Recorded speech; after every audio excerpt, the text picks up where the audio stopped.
Hey there, traders. This is Chris Keen from a Keen Point of View, and it was a volatile day in trading. If you're dealing in the yen pairs today, as the EURUSD, for example, dropped over 160 pips in 1 minute, as most of the yen pairs had whipsaw trading, and lots of traders, I'm sure, lost their lunch and were blown out of significant trades during this price action. That's the difficulty of trading a market where news is driving the environment, and where some pairs are moving in 200, 300 pip ranges, and sometimes covering the entire range in a single day.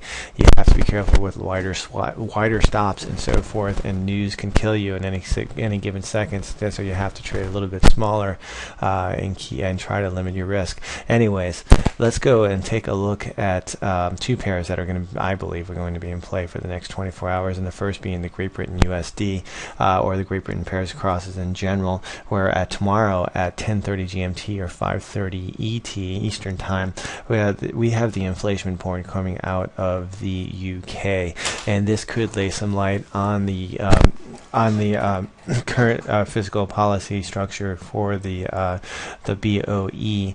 And currently, technically, we see that the pair broke lower yesterday, finally breaking below the 156.60, 156.30 resistance zone to go down and touch the first level of support that we had spoken about at 155.75 before storming back with all that volatility in North America. But the pair did stop promptly right again at what used to be support, which is now resistance at the top of the range at 150.60.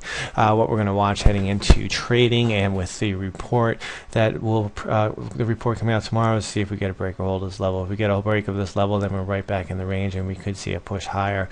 And the first target would be a push up to the 158 level, and basically the 50 fib at 157.83.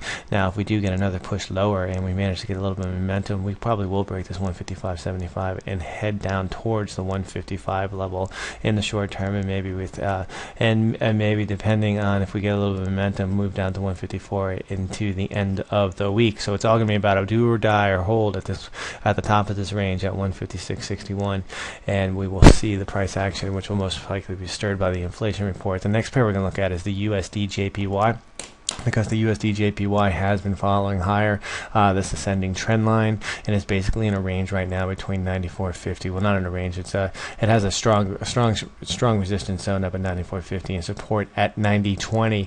We're going to have to see.